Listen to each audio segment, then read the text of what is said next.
Hey guys, it's Anna. Welcome to my channel. Today we are going to be highlighting the note of tea and all of my personal favorite tea fragrances. The first fragrance I wanted to feature is from Welton, London, and this is Keeman. This is predominantly an iris black tea scent, and I think that this perfectly brings together aromatic and soft gourmand in a very chic, elegant way. There's Coco listed in Keeman, but this comes off more like a subtle, creamy vanilla sweetness. Almost like you just added a splash of vanilla cream to your tea. Very tasteful, nothing too sweet by any means. There's a definite coziness to this scent. There's some background smooth woods, and this is a very versatile perfume. I feel like this blossoms the most in the spring and fall. It's fresh, there's a bit of brightness coming through from the bergamot, and then there's warmth from myrrh, incense, and rum. I personally cannot pick out or detect those notes specifically, but they do give character to Keeman. So if you love a powdery iris tea and a soft sweetness, I would check out Keeman. And I get about 6 hours with moderate projection. I have one specifically for the gourmand lovers, and this is Match Made in Heaven from Sorce.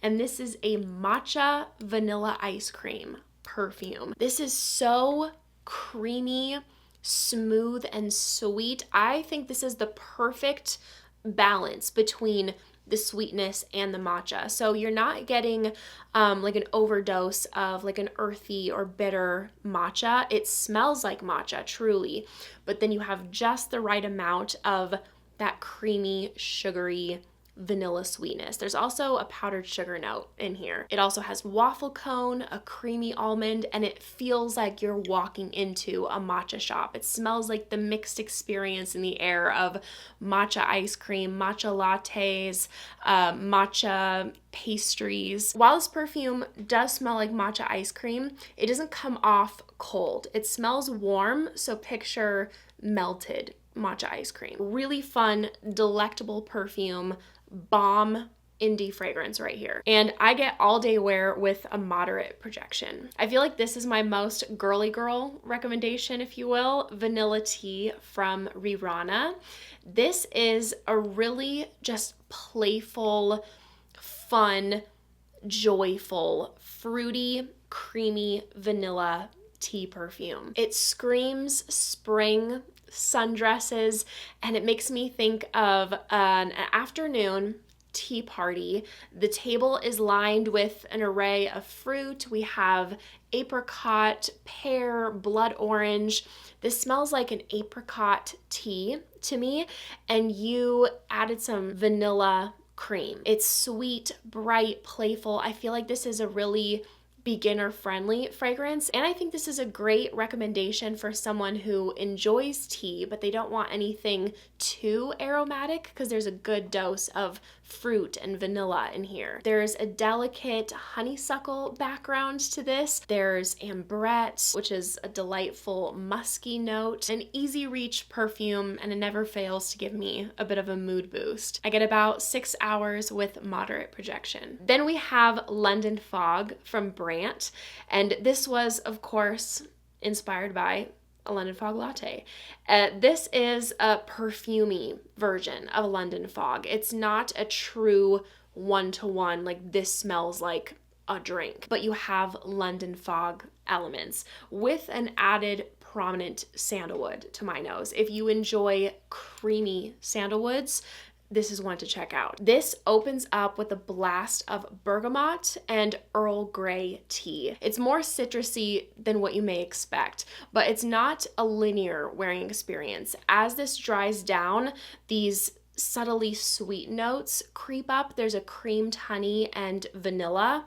Something to mention, those middle notes listed, the lavender, milk, and honey, are very subtle. This is not a what I would describe lactonic fragrance. I don't smell this personally at all and think, oh, there's milk in here. It has a creamy texture, certainly, but I feel like that's coming through more from the sandalwood, vanilla, and creamed honey, but the honey is soft. Again, it's not a blast of honey, and the lavender is not prominent, but really complements the tea and adds to the coziness and aromatic properties. So I just wanted to mention that in case any of those three notes are challenging for you, I would not be worried about those. As I've had my bottle and the juice has aged a bit, I have gotten more of the vanilla and creamy properties coming through, as opposed to when I first got this fragrance, I was getting a lot of that bergamot, and I still do get a prominent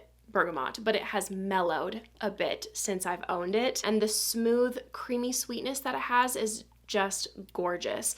Never goes too sweet. I think it's a very chic fragrance. And I get about 6 hours with a softer projection. Then we have Deep in Desire Yacht from EBK, and this has a camellia tea note. It gives the perfume a freshness alongside the grapefruit peels and bergamot, but then there's this sweet, fruity jamminess from the black grapes mentioned, and to my nose that comes off like blueberries, like super juicy fat blueberries. It's one of the best jammy fruity perfumes I own, and that tea pairing is delicious, delightful, makes it very versatile. This is a fragrance that you can really wear year round. There's a bit of a smooth hazelnut in the mix as well.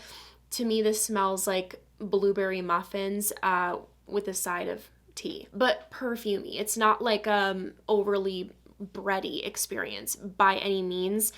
These muffins are really loaded with the fruit, so it's not like you get a lot of like an actual muffin. For me, this is an incredibly addictive perfume to smell. It has a really great performance. I get all day wear with a strong projection. Definitely leaves an impression. You smell absolutely scrumptious. Then we have 5 o'clock p.m. by HOC, and this perfume was inspired by tea time in London. This has jasmine tea, green tea, and white tea. This opens up more fresh. There's bergamot, lemon, there's a beautiful cardamom in the mix, and as this dries down, there are gourmand notes of sticky toffee pudding, vanilla rice pudding, a bit of a creamy sandalwood, and musk.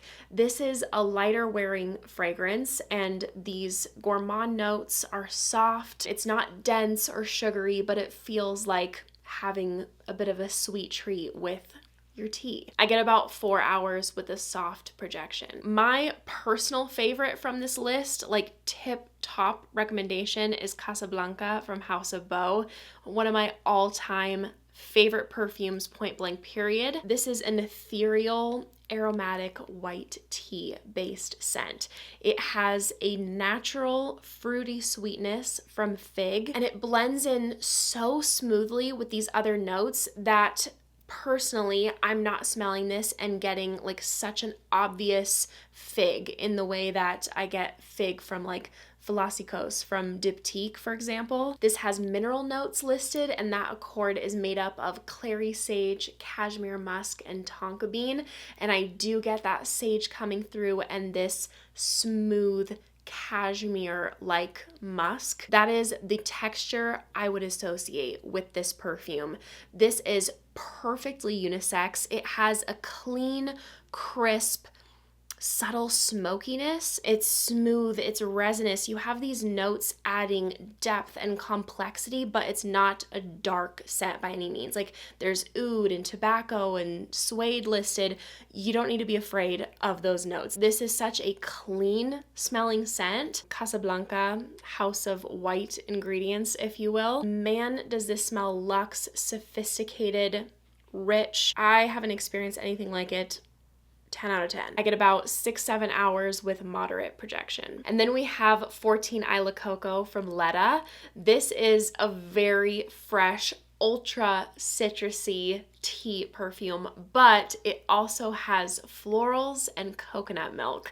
But to my nose, the coconut milk note comes off more like a coconut water to me because it's very refreshing. I don't get a creaminess from this scent. It has a cooling, thinner texture to it. When I first got this perfume, it was a like, and I ended up falling in love with it through repeatedly smelling it on Eric's mom. I gave her the travel size, And I was like, oh my gosh, you smell so good. It smells like you just walked out of a luxury spa or resort. It's really nice, very easy reach fragrance. This opens up with mandarin, lemon, and calamansi, and that gives this fragrance a tanginess. There's a floral background. I pick up on that jasmine note. And then of course, a prominent black tea and what smells like to me, coconut water. Very transportive scent, so good for like peak hot summer days. And I get about 4 hours with a softer projection. And then I have some honorable mentions. I don't own these. Some of them I used to, but maybe for some reason they just didn't feel like me anymore at some point in time. So I gave them a new home, but they are great. Hence why I'm mentioning them. Dear Polly from Wilhelm Perfumery is a beautiful, unique citrus tea perfume. It really has this sparkling character to it, and that green apple note brings a bright, juicy sweetness. This fragrance smells very fresh and clean. You have the oak moss and black amber note grounding it. Truly sparkling, citrusy black tea fragrance with this addictive fruitiness. Then we have Gris Charnel by BDK, and this is for people who love their woody fragrances as well as tea. This has a black tea note featured, and I get a ton of a dry sandalwood and cardamom from this scent. This has fig in the mix. It's very unisex, really aromatic, woody, fresh, spicy. In my experience, gets a boatload of compliments. Very cool, very chic. Indigo from Nest, I would actually say is like a sister to Dear Polly, but Dear Polly is more sparkling and has the green apple note where Indigo has fig. Indigo also has some woodiness from the cashmere wood listed in the base, but they have that same bright, fresh citrus tea DNA with an added fruity sweetness. Kayali, the Wedding Velvet Santal 35, beautiful, very creamy sandalwood tea scent. I know this is supposed to be the more masculine counterpart of the wedding set, but this fragrance smells perfectly right down the middle unisex. This is a very comforting, cozy fragrance. I do get a vanilla undertone coming through in this scent because of the benzoin. It's warm, it's smooth, and I get a bit of a milk tea vibe from Velvet Santal. Not anything overly lactonic at all. I would just describe that tea note to have more of a milk tea presence. And then Zaharoff Torino 22. I absolutely love the opening. That is my favorite part of Torino 22. It has this airy sweetness that is really addicting.